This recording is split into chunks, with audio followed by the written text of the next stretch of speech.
Hey guys, welcome to the weight loss medications portion of this video series. So this video will serve as the introductory video for discussion of all those weight loss medications that I currently use regularly for patients in my clinic, those medications that are commonly used in the marketplace.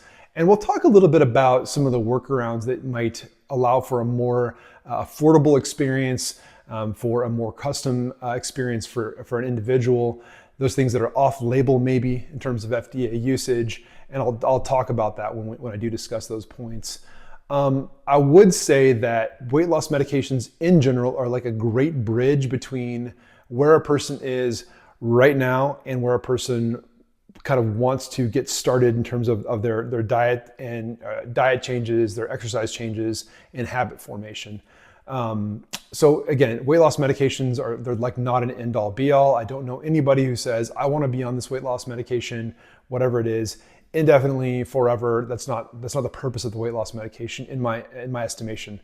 I really feel like it's a great potentially appetite suppressant, or these medications can be a great appetite suppressant or can be a great calming agent for the food noise that people talk about. For those who are sort of emotional eaters or stress eaters, these things can be really helpful to just sort of get you off on the right foot and help you put into practice some of these dietary and exercise strategies that I've talked about through the course of the video series here. So, we want to make sure that we're getting our protein intake right. We want to make sure that we're resistance training. We want to make sure that we're practicing periods of fasting from food where our body can recover from eating and bring those insulin levels down. I talk about those things all in depth in previous videos. So it also gives you a chance these medications also give you a chance to kind of get with your doctor and see if any of your medications might be causing some weight gain for you, or if you have a hormone deficiency that could be corrected and make for an easier time with weight management. So again, I think that the main thing with weight loss medications are that you see them as a bridging agent and not as a forever solution. I think that it's best in these videos that we'll talk about, again, price point, we'll talk about risk, we'll talk about benefit, we'll talk about just sort of all those aspects of these particular medications.